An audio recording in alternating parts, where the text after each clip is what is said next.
Vamos a abrir la palabra del Señor y vamos a leer unos versículos en la epístola de Santiago, capítulo 1, los primeros 17 versículos.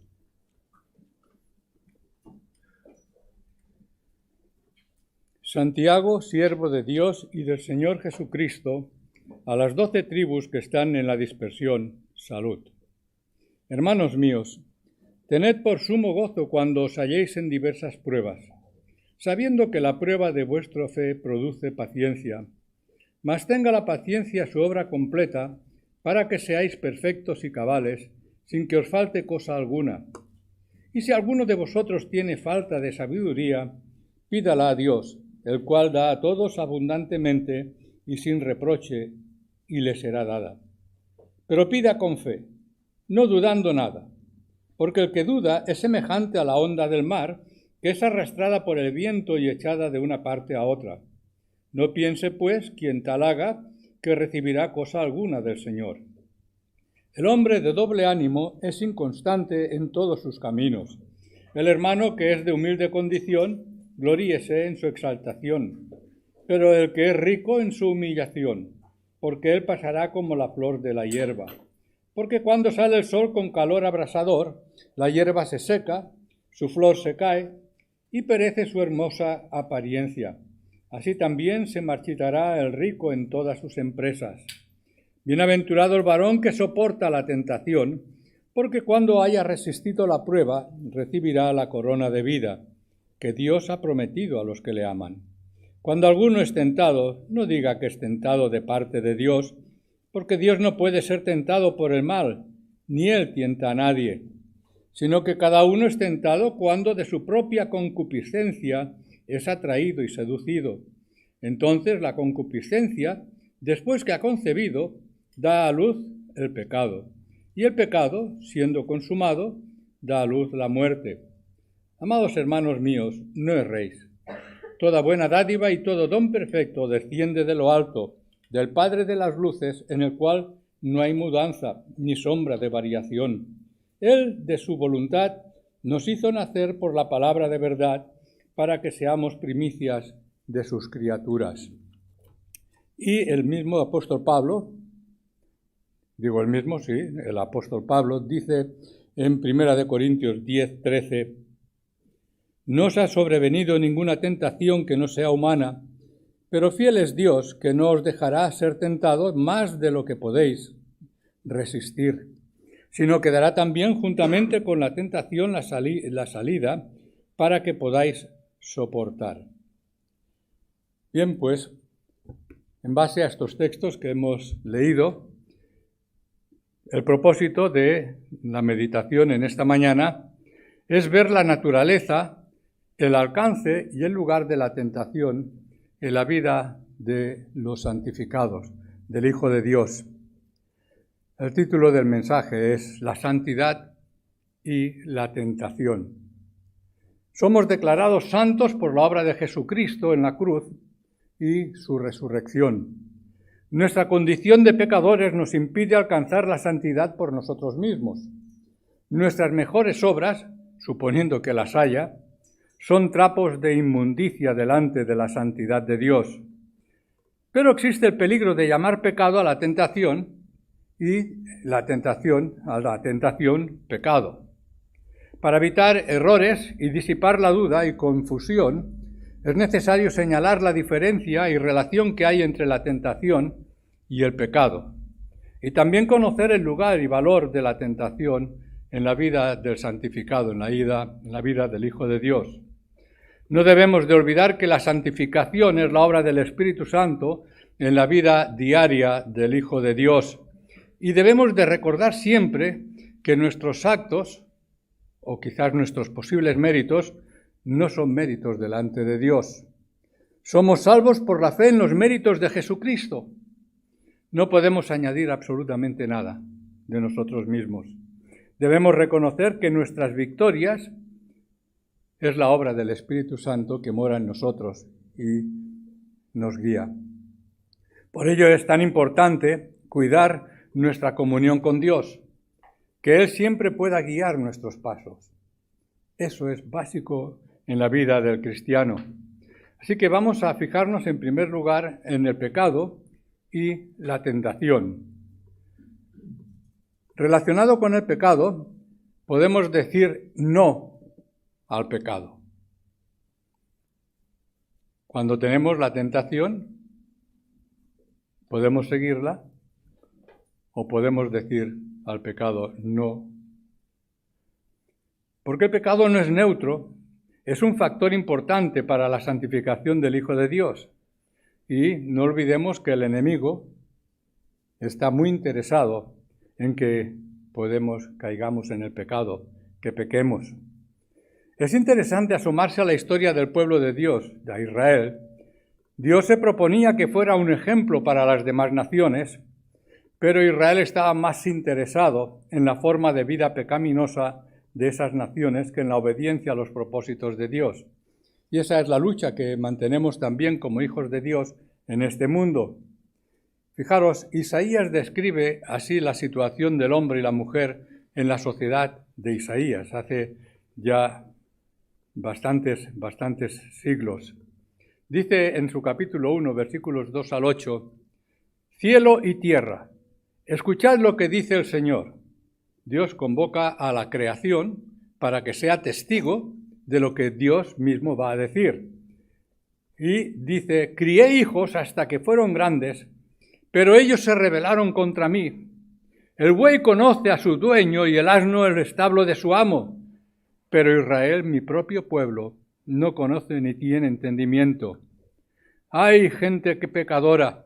Pueblo cargado de maldad, descendencia de malhechores, hijos pervertidos, se han alejado del Señor, se han apartado del Dios Santo de Israel, lo han abandonado. Os empeñáis en ser rebeldes, y en vuestro cuerpo ya no hay donde castigaros. Tenéis herida toda la cabeza, habéis perdido las fuerzas por completo. De la punta del pie a la cabeza no hay nada sano en vosotros. Todos son heridas, golpes, llagas abiertas. Nadie os las ha curado ni vendado, ni os ha calmado los dolores con aceite. Sigue más adelante. En vuestra propia cara los enemigos se comen lo que vosotros sembrasteis. Todo ha quedado hecho un desierto como Sodoma cuando fue destruida. Únicamente Sión, Jerusalén, ha quedado en pie, sola cual choza en medio de un viñedo, sola cual cobertizo en medio de un melonar, sola cual ciudad rodeada por el enemigo. Esa era la situación de Israel. El pueblo de Dios, aquellos hijos de Dios, Dios los denuncia diciéndoles que los había cuidado hasta que fueron mayores de edad, pero se rebelaron, no quisieron seguir la voluntad de Dios. La voluntad nuestra es la que abre la puerta al pecado. Y eso es lo que podemos ver en los textos de la palabra de Dios. Como veremos, la tentación está de continuo ofreciéndonos la oportunidad de pecar. Y sabemos que pecar es saber hacer bien y no hacerlo. Lo que conocemos como apuntar al blanco y errar, no dar en el blanco. Alguien ha dicho que si algo es pecado debe ser bueno. El pecado tiene su atracción sobre nosotros. El pecado ejerce una atracción en la voluntad del hombre, pero los hombres debemos de gobernar los sentidos, los ojos con los cuales miramos y vemos, el tacto, podemos tocar, el sabor en la boca, podemos hablar, podemos comunicarnos, los oídos, lo que escuchamos, el olfato, todo es bueno, todo Dios nos lo ha dado para que hagamos buen uso de ello. Y el apóstol Pablo dice que todo lo que ven nuestros ojos, todo lo que hay a nuestro alrededor es bueno, no hay nada malo, pero no todo conviene. Y este es un concepto muy importante que debemos de tener en cuenta respecto al pecado, porque el pecado trae condenación divina. Dios quiere que vivamos vidas consagradas a Él. Dios quiere que seamos santos como Él es santo. Que vivamos apartados de todo lo que hay en el mundo. Siguiendo con la historia que encontramos en Isaías, en el capítulo 1, versículos 16 y 18 al 18, dice: Lavaos y limpiaos, apartad de mi vista vuestras maldades, Dejad de hacer el mal, aprended a hacer el bien, esforzaos en hacer lo que es justo, ayudad al oprimido, haced justicia al huérfano, defended los derechos de la viuda. El Señor dice, venid, vamos a discutir este asunto. Aunque vuestros pecados sean como el rojo más vivo, yo los dejaré blancos como la nieve. Aunque sean como la tela teñida de púrpura, yo los dejaré blancos como la lana. Es el propósito de Dios que en nuestra vida el pecado sea un accidente, no una norma de vivir, porque el pecado no deja beneficios. Está claro que todas nuestras acciones tienen consecuencias. Todo lo que hacemos tiene una consecuencia. Si lo que hacemos es para bien, va a producir bien, pero si lo que hacemos es para mal, vamos a encontrar el mal. Y esto es algo que debemos de tener muy en cuenta nosotros también, porque hay una ley inequívoca. Segamos, ¿qué? Lo que hemos sembrado. Lo que hemos hecho, no esperemos recibir otra cosa que la consecuencia de aquello. Porque hay un hecho que es claro en la palabra de Dios. El pecado es personal. Es algo que cometemos cada uno de nosotros. ¿Y qué ocurre cuando hemos pecado? Nos hemos equivocado, hemos errado. Había una canción cuando yo era joven. No sé, no la he oído más. Pero es la canción que decía, la culpa la tuvo entera. Los más mayores se acordarán, ¿no? El vaivén del tren, el vaivén de vagón de primera. La culpa siempre es de los demás. Yo nunca me equivoco. Nos cuesta mucho equivocarnos. Hermanos, nos cuesta aceptar nuestros errores. Y esto es lo que nos está mostrando y denunciando la palabra de Dios. Porque hay una realidad y es que el pecado se puede evitar. Quien evita la ocasión, evita el peligro, ¿verdad? Ese es un dicho que conocemos muy bien. Pablo dice que el que crea estar firme, ¿qué? Mire que no caiga. Hermanos, el concepto y la santidad es algo tan importante que debe de estar presente en nuestra vida, porque nuestras mejores obras, todo aquello que podamos hacer, que creemos que son algún mérito, delante de Dios son trapos de inmundicia, que no sirven absolutamente para nada. Pero tenemos tendencia a autoengañarnos. Lo que hacemos creyendo que son méritos delante de Dios no sirve de nada, porque los únicos méritos que Dios acepta son los que alcanzó nuestro Señor Jesucristo en la cruz. ¿Qué hace un chico como yo en un sitio como este? ¿Ves? Esa frase que tantas veces hemos oído, ¿verdad? Y que repetimos muchas veces. ¿Dónde estamos? ¿Dónde actuamos? Todos nuestros esfuerzos sin Jesús son inútiles. Y hemos de tener en cuenta una cosa importante. Luego leeremos unos versículos que nos muestran que Jesús vino a este mundo a salvarnos, pero Él no pecó. Y nos muestra la palabra de Dios que Jesucristo fue obediente en todo al Padre. Esto es lo que podríamos decir respecto del pecado. Es algo que conocemos y no he dicho nada nuevo para ninguno de nosotros. Pero vamos a hablar un tanto de la tentación. ¿Qué es la tentación? Permitidme que ponga una ilustración personal, una tontería, pero que ilustra lo que estamos hablando respecto de la tentación. Me gusta cuando puedo salir a caminar. Y voy caminando hacia Sant Joan d'Espí y paso los campos de entreno del Barcelona y voy más para allá. Bueno, pues sabéis dónde está el Aldi, los que viven en Sant Feliu, sabéis dónde está el Aldi. Muy cerca del Aldi hay una granja y todos sabéis que a mí me gusta mucho el cabello de ángel. Y en esa granja tienen unas ensaimadas con cabello de ángel que yo no había visto nunca. Fantásticas. El primer día que fui pedí una ensaimada, me dijo, grande o pequeña, digo, una ensaimada. Y me trajo una ensaimada normal, pero aquel día de poco aburro el cabello de ángel. Llevaba cabello de ángel de verdad. Bueno, eso fue un día y descubrí que había algo que a mí me gustaba mucho allí. Pero es cada vez que salgo a caminar, porque si salgo a caminar es porque el cuerpo necesita caminar, no ir a comer ensaimadas. ¿Sabéis la tentación cada vez que salgo? Porque acostumbro a ir por el mismo sitio, pues ir a comer una ensaimada. Es la tentación. Automáticamente razono y digo, no, porque si salgo a caminar no es para comerme una ensaimada que me va a hacer inútil el esfuerzo de caminar. Bueno, eso es una tentación, algo que en sí no es pecado. El pecado sería comer la ensaimada, ¿no? La tentación es algo que está siempre presente en nuestras vidas. Sobre todo, a mí no me gusta ir, pero a las mujeres sí que les gusta ir a ver escaparates. Hacen realmente unos escaparates en los grandes centros comerciales que siempre están decorados de forma muy atractiva. Y es uno de los presupuestos importantes que el escaparate tenga gancho para que, hay que llenar los ojos. Y hay escaparates que verdaderamente utilizan los 5 sentidos, la música, todo para atraernos y de esa forma crear la tentación, ¿verdad? O sea, ver y desear.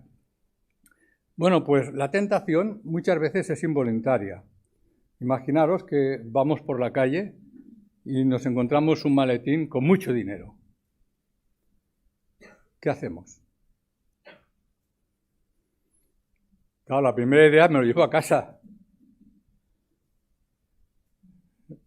La tentación, nos lo llevamos a casa, hagamos lo que hagamos, va a ser un problema grave, ¿verdad? Bueno, esa es la tentación, que puede ser, he puesto el ejemplo de un maletín, podemos poner, cada cual sabe cuáles son sus debilidades y cuáles son sus aficiones, ¿no? La tentación viene con el consentimiento de Dios. Dios permite que seamos tentados. Dios permite la tentación para que podamos conocernos a nosotros mismos. Y por eso es importante tener claro qué es la santificación. Porque, hermanos, en esta vida nunca podremos alcanzar la santidad de Dios. Eso lo sabemos. Por eso necesitamos a quien pagó en la cruz por todos nuestros pecados. Dice Romanos 5:9, el justo por los injustos. Dios nos ha hecho justos mediante la muerte de Cristo, como haya razón seremos librados del castigo final por medio de Él. Así es que podemos decir, hermanos, como decíamos antes del pecado, la tentación deja beneficios. Y una vez más podemos decir, si la tentación es para bien y hacemos el bien, vamos a recibir bien. Pero la tentación para inducirnos al pecado es algo que nos lleva hacia el mal. La ocasión o se aprovecha o pasa, ¿volverá? Bueno, hermanos, ese es el problema, que el diablo sabe muy bien cuáles son nuestras debilidades y por lo tanto vamos a tener una tensión importante, porque si caemos en él, vamos a pagar las consecuencias. Y las consecuencias no siempre son un castigo de Dios, hermanos. Según lo que hagamos, si nos gusta el riesgo y nos vamos a caminar por esas paredes que hay en la playa, en las rocas, habéis visto que van caminando por encima en el vacío, estamos corriendo riesgos y podemos caernos, ¿no? O sea que realmente tenemos que saber conscientemente qué es lo que podemos y debemos hacer. En cualquier caso, yo siempre recuerdo, llegado a este punto, las palabras de nuestro Señor Jesucristo cuando les preguntaba a los discípulos, ¿y cómo sabremos que son tus discípulos? ¿Qué dijo Él? Por sus obras los conoceréis, ¿verdad? De modo que esta es una realidad que debemos de tener en cuenta, cómo son nuestras obras, cómo estamos viviendo, cómo estamos soportando la tentación. Porque la tentación es universal. Podemos decir, ¿y a quién le amarga un dulce? A mí me encantan las ensaimadas y estaría comiendo cada día una. Es verdad. Todos tenemos una debilidad u otra y esto lo sabe el enemigo. Y sabe ponernos siempre delante de nuestros ojos, de nuestros oídos o de cualquier sentido nuestro aquello que nos atrae. Y lo peor es que la tentación muchas veces no se puede evitar. Generalmente no podemos evitarle. Nadie puede decir que no ha sido tentado de muchas maneras. El dinero es una tentación. El sexo, estamos oyendo muchas cosas por la prensa precisamente por esto. La fama, personas que quieren estar en la fama y ser, es algo. Pero hay otros aspectos también que son tentaciones y que nos salen sin darnos cuenta muchas veces. El orgullo es un pecado. La soberbia, el rencor, la envidia, tener una posición. Yo estoy trabajando en una empresa, soy el encargado, soy una persona importante y no voy a permitir que nadie quiera quitarme el sitio. Y a veces se actúan de formas deshonestas de todas estas formas, ¿verdad? No podemos olvidar, hermanos, que Jesucristo fue tentado también, igual que nosotros. Y Él es nuestro ejemplo en todo también, pues pasó una necesidad importante. Sabemos que estuvo en el desierto 40 días con sus 40 noches y estuvo en ayuno de esos 40 días y a los 40 días ya estaba en plena debilidad.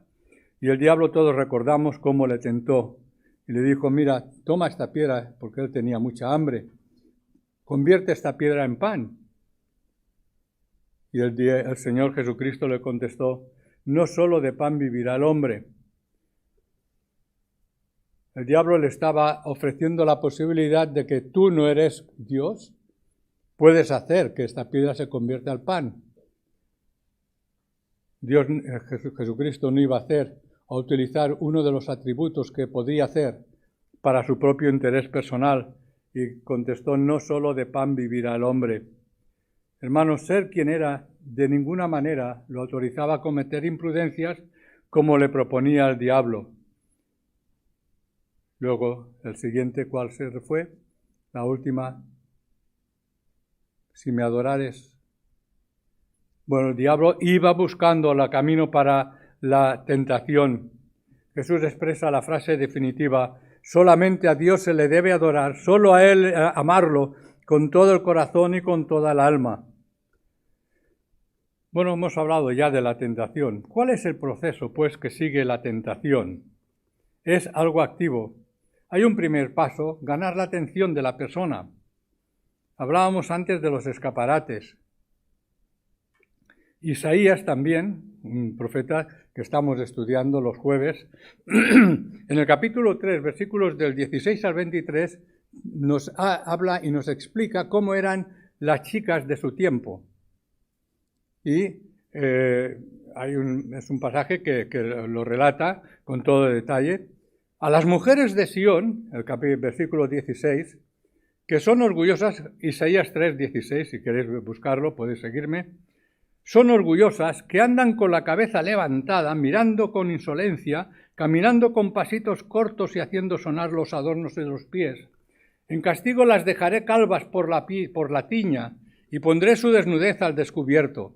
Aquel día el Señor hará desaparecer todos los adornos de los pies, las diademas, las lunetas, los pendientes, los brazaletes y los velos, las bandas de la cabeza, las cadenitas de los pies, los cinturones.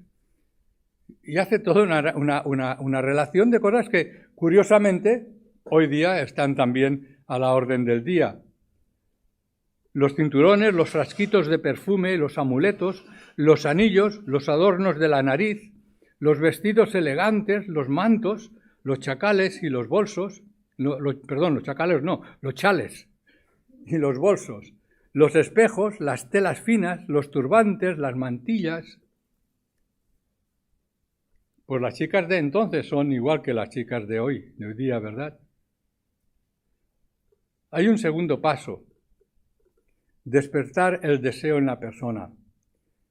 Yo recuerdo hace unos años había un jugador en el Español, todo el mundo va con coche a entrenar, ¿verdad? Pues aquel jugador del Español iba con un camión, era aficionado, iba con un camión a entrenar. Y una vez más, yo pongo este ejemplo, podríamos a lo mejor buscar otros más acertados, pero una vez más, todo nos es lícito, pero no todo conviene. Debemos de saber Porque en esta vida, ¿cómo se cae en el tabaco? Pues simplemente por la curiosidad. ¿Cómo sabe el tabaco? A ciertas edades llama la atención. Además, fumar pues es de mayores, pues yo soy más mayor, ¿verdad? Y así se engancha uno en el tabaco, o lo mismo con la droga. Por simple curiosidad se empieza y se trata de probarlo todo y conocerlo todo de esta forma.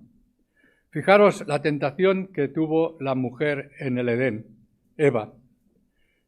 El diablo le acaba de decir, fíjate en este árbol, que es un árbol prohibido, y entonces dice el texto que la mujer vio que el fruto del árbol era hermoso y le dieron ganas de comerlo y de llegar a tener entendimiento. Es Génesis 3, 6, 7. Así que tomó uno de los frutos y se lo comió. Luego le dio a su esposo y él también comió. En aquel momento vinieron las consecuencias, se les abrieron los ojos y los dos se dieron cuenta de que estaban desnudos. La vergüenza es la señal precisamente del pecado que hay en la desobediencia a Dios. Hay un tercer paso y lo hemos apuntado ya antes, el consentimiento para ver el pecado, el consentimiento para ir a comer una ensaimada, entendemos, es la voluntad. ¿Quién es el que marca? Es nuestra propia voluntad. Tal veo, tal deseo.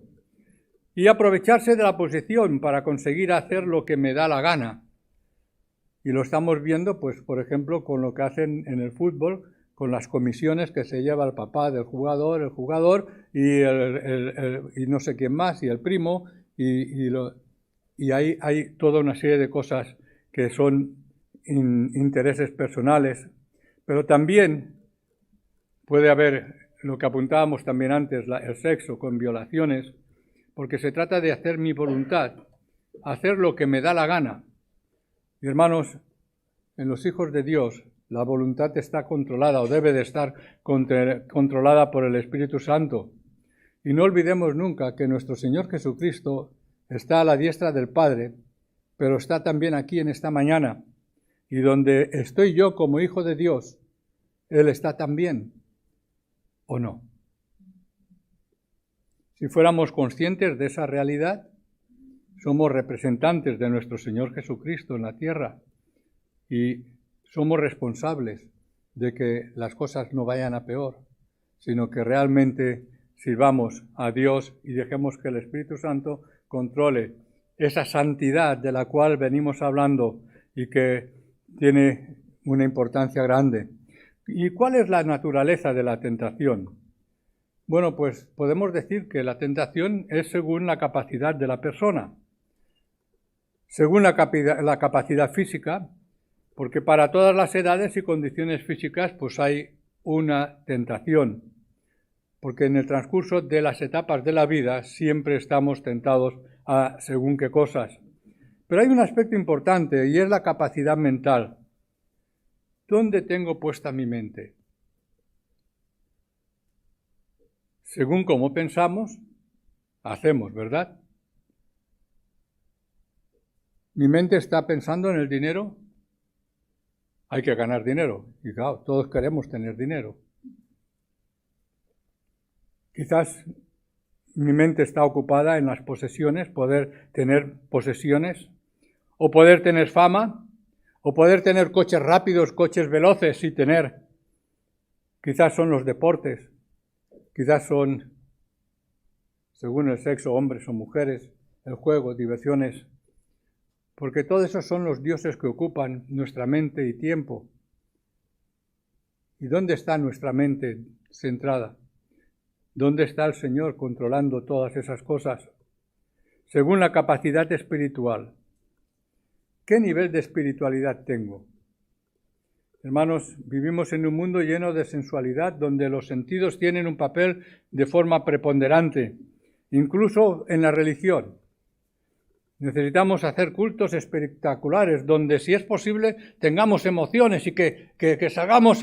Parece que he estado en la iglesia, he estado levitando porque he oído una música fantástica y el predicador ha sabido llegarme.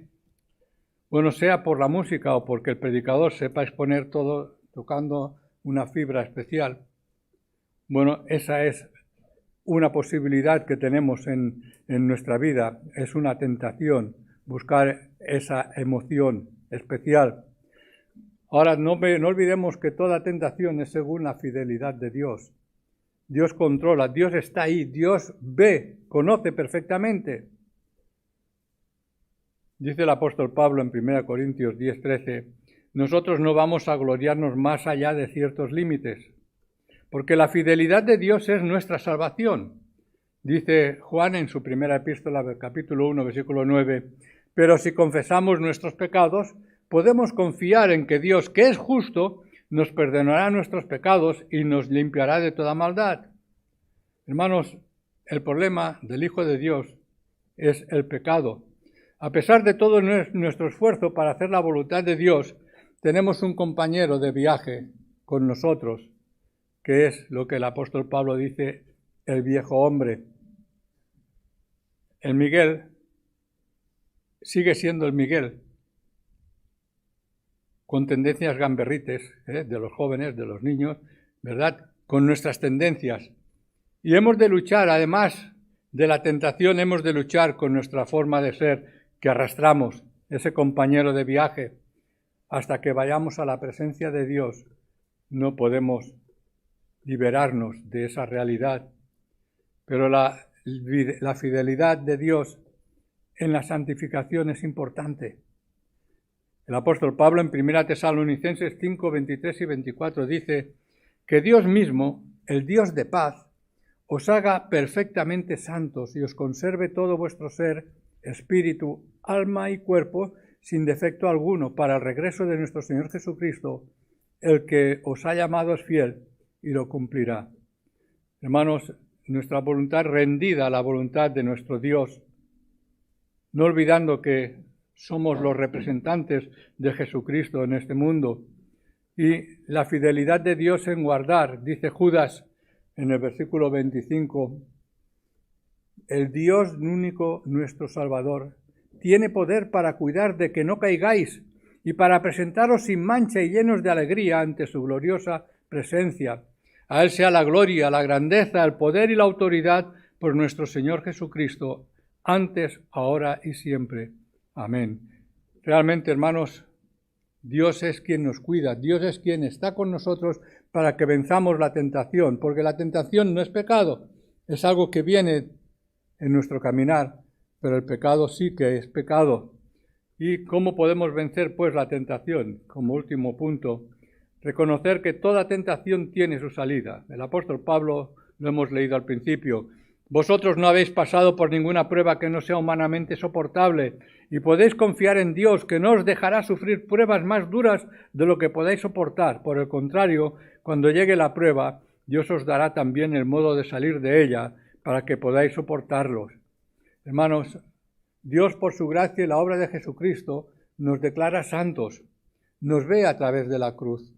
A pesar de nuestras deficiencias, a pesar de todo lo que hemos estado comentando anteriormente, realmente Dios sigue viéndonos a través de la cruz y sabía que tendríamos tentaciones y por eso dijo Jesucristo, Dios ha dicho, nunca te dejaré ni te abandonaré. Hermanos, tenemos a nuestro Dios con nosotros y Dios nos da la salida juntamente con la tentación. Antes hablábamos de la voluntad y la tentación es un desafío a la voluntad. En Santiago 1:13 hemos leído, cuando alguno se sienta tentado a hacer el mal, no piense que es Dios quien le tienta, porque Dios no siente la tentación de hacer el mal, ni tienta a nadie para que lo haga. Por ello, si pecamos, es un fracaso que hemos tenido delante del Señor. Dios quiere nuestra santidad y quiere además ayudarnos si le dejamos que Él nos ayude, porque la Biblia es la salida de Dios a toda tentación. Y tenemos el ejemplo de Cristo, cómo Él respondía con la palabra de Dios a todas las tentaciones del diablo. La misma palabra es la que nos guía para no cometer aquellas cosas que Dios no le agradan. Cristo es la salida de Dios a toda tentación. Terminamos, hermanos, leyendo unos versículos de Hebreos 2, 14 al 18. Así como los hijos de una familia son de una misma carne y sangre, así también Jesús fue de carne y sangre humanas para derrotar con su muerte al que tenía poder para matar, es decir, al diablo.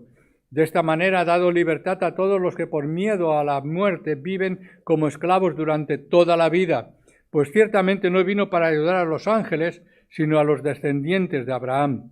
Por eso tenía que ser hecho igual en todo a sus hermanos, para llegar a ser delante de Dios un sumo sacerdote fiel y compasivo, y para obtener el perdón de los pecados de los hombres por medio del sacrificio. Y como él mismo sufrió y fue puesto a prueba, ahora puede ayudar a quienes igualmente son puestos a prueba. Hermanos, nuestro Señor Jesucristo es el sacerdote, el sumo sacerdote que está a la diestra del Padre, abogando en favor nuestro. Y Él sigue justificándonos por su sangre, por el perdón de nuestros pecados. Dice el capítulo 4, 14 al 16, Jesús, el Hijo de Dios, es nuestro gran sumo sacerdote que ha entrado en el cielo. Por eso debemos seguir firmes en la fe que profesamos, pues nuestro sumo sacerdote puede compadecerse de nuestras debilidades, porque Él también estuvo sometido a las mismas pruebas que nosotros, solo que Él jamás pecó. Acerquémonos, pues, con confianza al trono de nuestro Dios lleno de amor, para que tenga misericordia de nosotros y en su bondad nos ayude en la hora de la necesidad. Hermanos, no estamos solos. Cuando tenemos la tentación, tenemos a nuestro Dios a nuestro lado, nuestro Señor Jesucristo, el Espíritu Santo que mora en nosotros. Él es quien nos da poder y nos da capacidad para no caer en el pecado. Y si caemos, tenemos el perdón garantizado. Si nos arrepentimos, si pedimos perdón, Él nos perdona, porque es Dios quien quita el pecado, pero permite y usa la tentación como un medio de gracia y un medio para llevarnos a la santidad a nosotros. No hay necesidad de estar confundidos acerca del propósito de la tentación en la vida del Hijo de Dios, de los que hemos sido santificados. Y la mejor garantía y potencia para evitar y vencer la tentación es la seguridad de una experiencia personal de santidad. Debemos de profundizar y ver el valor de la santidad para nosotros, porque, hermanos, hoy es nuestro día de santificación. Que el Señor nos bendiga.